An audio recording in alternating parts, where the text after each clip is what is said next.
I'm going to start trying to make this soundboard, and the first thing to do is to get some good Swiss pine, which you can only get from a Tonewood suppliers, this Kinky Touchstone.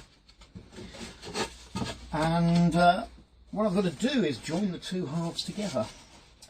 That means that I need to plane along that edge, or those edges, and that means I need a very long vise.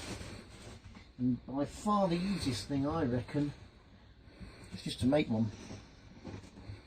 So what we've got here is just a plank of wood mounted on two studs and two handles with nuts sort of built into them, so I can tighten it up.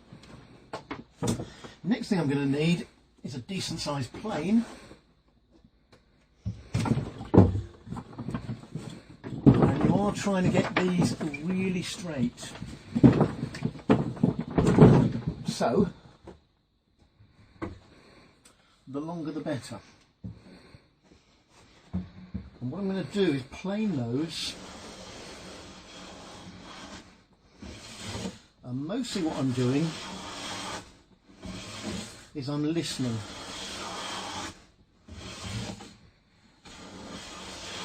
I can still hear that the plane's cutting in some places and not others.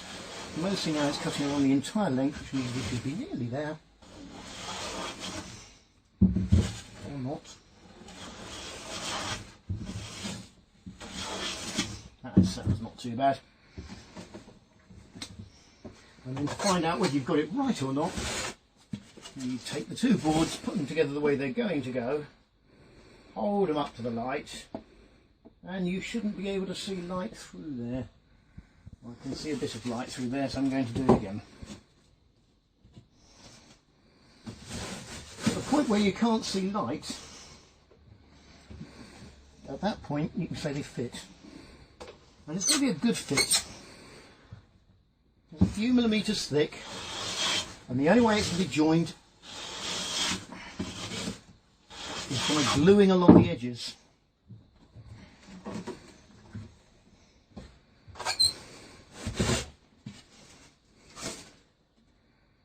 That's better.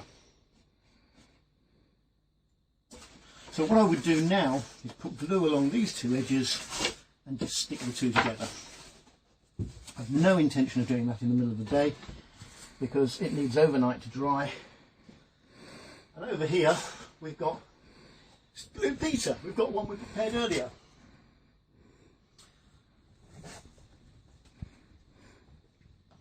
And you'll need a panel clamp to join the two together. This one obviously I've made myself out of some bits of kitchen work surface. Another piece of kitchen work surface is just a heavy weight. That's just to stop it going ping in the middle and lifting up like the roof of a house.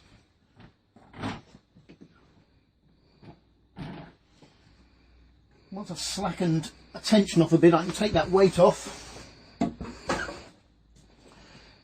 And here we've got, now it needs to come a bit further apart. I'll just talk a bit about this panel clamp in a minute. And basically there's the two halves. All it is glued together along a butt joint, and I'll put that in there ready for the next stage. Just talk about the panel clamp for a minute. What this is just a piece of kitchen work surface, some movable dogs there, and in this bar here there are some nuts, and the nuts I've cut along the side of the wood alongside the nuts and just hammered bits of hacksaw blades in there to hold the nuts to stop them turning around, and that means that I can tighten up these bits of stud here. You can pay a fortune for one of those. Going back to over here, just stay looking at that for a second. I'm going over here.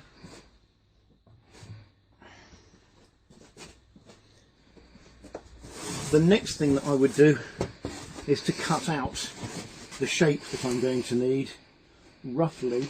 That's far from being accurate because the bowls will vary in size a bit, and the bits that I cut off will go to make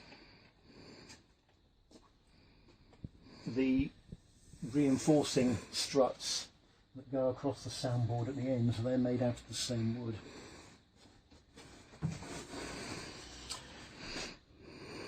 Let me see now. Once I've cut that out, I've then got to get it down to that thickness.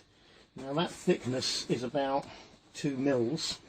That's still too thick. It will end up being a lot thinner than that by the time it's ready to go on the instrument. And I called this a soundboard, and a lot of people jump up and down saying, no, it's not, it's a belly. Well, it's a belly, it's called a belly because it's curved like that. I know some people whose bellies curve that way. As you can see, I'm not one of them. But I tend to call it a soundboard and call it a belly once it's stuck on the lute and has a curve on it.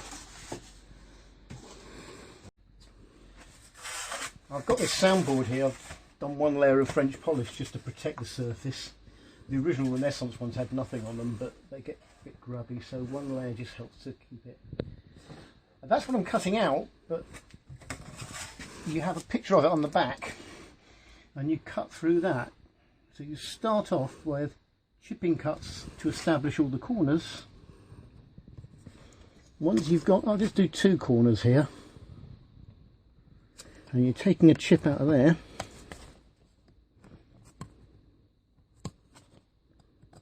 and once you've done that, then you go to a cutting knife and start taking out some slices. So you're establishing the corners first, then establishing the edges, and you really don't worry about the shape. You just do the corners and the edges, and the shape will look after itself. And you're cutting out from the back. Now, that doesn't mean that if you slip a bit, your mistakes are on the back.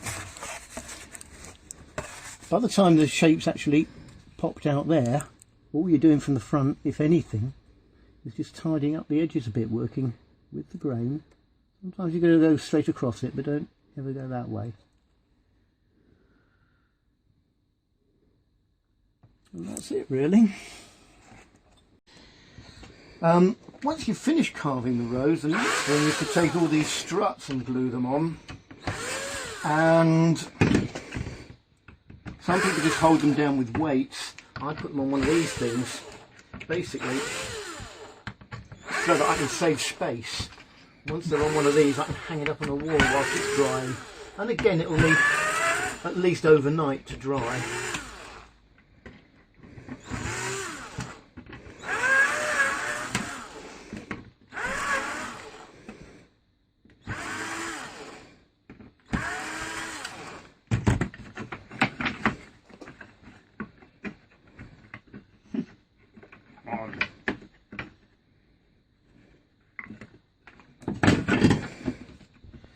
And as you can see, most of the struts are on there. What I haven't done, I can't always get all of them on at once, so what I've missed off are the struts that you end up covering in Indian ink and sticking across the middle. They're the ones that are painted black in order that you can't see the bars so well through the rosette. This is an early Renaissance lute, so what we haven't got is the curved bass bar and treble bar bits down here. It's just normal, simple across the instrument struts. All these struts are cut too big. Once I actually fit the bowl on there, then I'll trim them off to the right length.